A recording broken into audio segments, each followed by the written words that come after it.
আজকে আমি তেলাকুচা পাতার ভর্তা বানাবো। তেলাকুচা পাতার কিন্তু আসলে অনেক উপকারী আমাদের শরীরের জন্য। যাদের ডায়াবেটিস আছে তারা কিন্তু তেলাকুচার পাতা এভাবে আমি যেভাবে ভর্তা বানাবো ওইভাবে ভর্তা বানিয়ে খাবেন, অনেক উপকার হবে। আবার ঘুমও ভালো হবে, শরীরের জন্য আর কি অনেক ভালো হবে। যাদের ওজন বেশি তারা কিন্তু এই পাতাটা খেয়ে ব্যবহার করতে পারেন সবসময়, ঠিক আছে। তো আমি এই যে পেরে নিচ্ছি।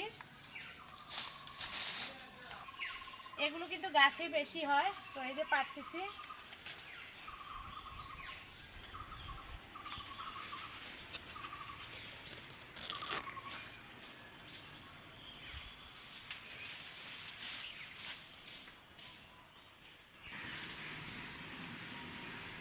এই যে তুলে নিয়েছি, আরও একটু তুলে নেব।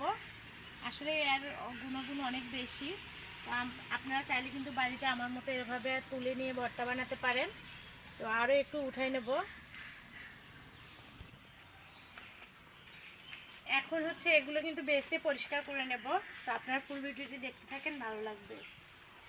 এই ভিডিওটা আপনাদের উপকারে আসবে, ঠিক আছে। এটা ডায়াবেটিসের জন্য অনেক উপকারী। এখন কিন্তু আমি এই যে তেলাকুচার পাতাগুলো এই যে বেছে নিচ্ছি একটা একটা করে। এগুলোতে যেন পোকা না থাকে, খুব ভালো করে কিন্তু বেছে নিতে হবে।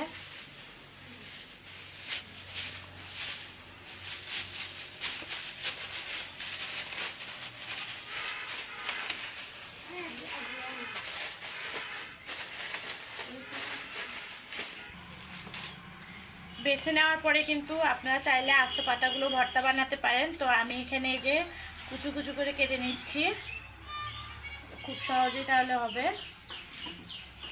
তো এই তেলাগাছ পাতা কিন্তু আসলে অনেক উপকারী আছে। আপনারা কাঁচাই, যারা ডায়াবেটিস বেশি আছে তারা কিন্তু কাঁচাই হচ্ছে বেটের রসটা খেতে পারেন। যাদের হচ্ছে আমাশা আছে সব সময় তারাও কিন্তু এর রসটা খেতে পারেন, বা শাক বানিয়ে ভর্তা বানিয়ে ভাজি করে খেতে পারেন, ঠিক আছে। অনেক উপকারে আসে। তো আমি কিন্তু এখন একটা এর মধ্যে আলু দিয়ে দেব, যেহেতু ভর্তা বানাবো। তো আমি আলুর কিন্তু ছালটা সহ দেব। ছালটা সহ দিলে কটকটা হবে ভর্তাটা, বা শক্ত হবে।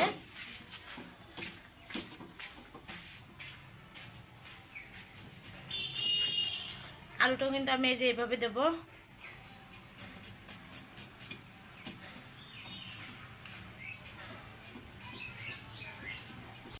সব কিছু রেডি করে নিয়েছি। এখানে নিয়েছি এই যে রসুন, তারপর পেঁয়াজ কুচি, শুকনো মরিচ। তো আপনারা চাইলে কিন্তু কাঁচা মরিচ দিয়েও ভর্তাটা বানিয়ে নিতে পারেন। তো আমি এখন হচ্ছে এগুলো আগে ভেজে নেব। এই যে আমি কিন্তু এই যে ইন্ডাকশন কুকারে একটা ফ্রাই প্যান বসে দিয়েছি। এখন হচ্ছে দিয়ে দেবো সয়াবিন তেল। তেলটা গরম হয়ে গেলে শুকনো মরিচগুলো ভেজে নেব। তেলটা গরম হয়ে গেছে, এখন শুকনো মরিচগুলো দিয়ে দিলাম।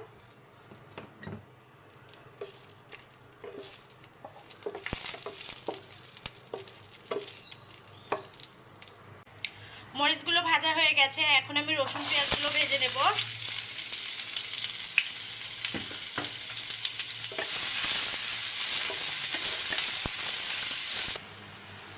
এখন হচ্ছে আমি কেটে রাখা শাকগুলো আর আলুগুলো দিয়ে দেব। আমি কিন্তু এগুলো একটু তেলের মধ্যে ভেজে নেব।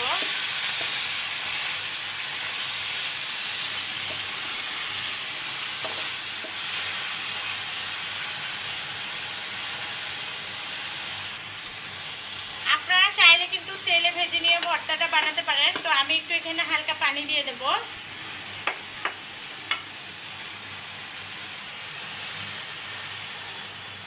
খুবই হালকা করে কিন্তু পানি দিয়ে দিলাম।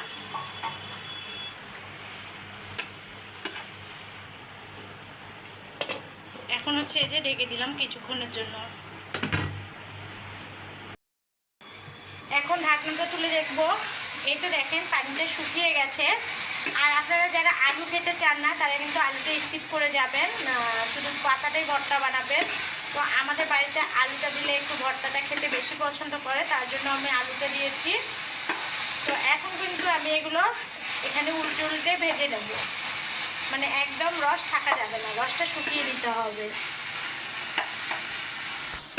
এটা দেখেন রসটা কিন্তু একদম শুকিয়ে গেছে, তলে এই যে লাগছে। এখন আমি এটা হচ্ছে নামিয়ে নেব। এই যে আমার এটা হয়ে গেছে। আমি কিন্তু ভর্তাটা বাটনায় বানাবো, আপনারা চাইলে ব্লেন্ডারও বানাতে পারেন, আবার হচ্ছে শিলপাটায় বেটে বানাতে পারেন। আমার কাছে বাটনাটাই সহজ, আমরা গ্রামের মানুষ কিন্তু বাটনাটাই বেশি ইউজ করি।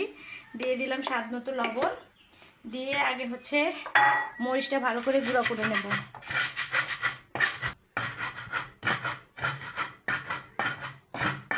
এই যে মরিচটা কিন্তু গুঁড়া হয়ে গেছে দেখেন। এখন কিন্তু আমি শাক পাতাগুলো দিয়ে দেব।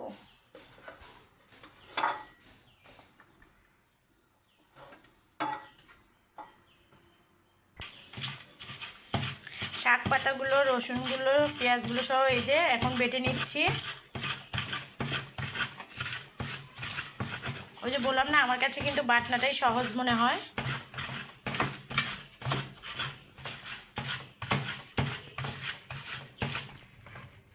এটা দেখেন খুব মিহিভাবে কিন্তু বেটে নিলাম। এখন হচ্ছে এই যে কাঁচা পেঁয়াজ দিয়ে দেবো একটু, ভর্তাটা স্বাদ বাড়ানোর জন্য। এরপর দিয়ে দেবো একটু সরিষার তেল।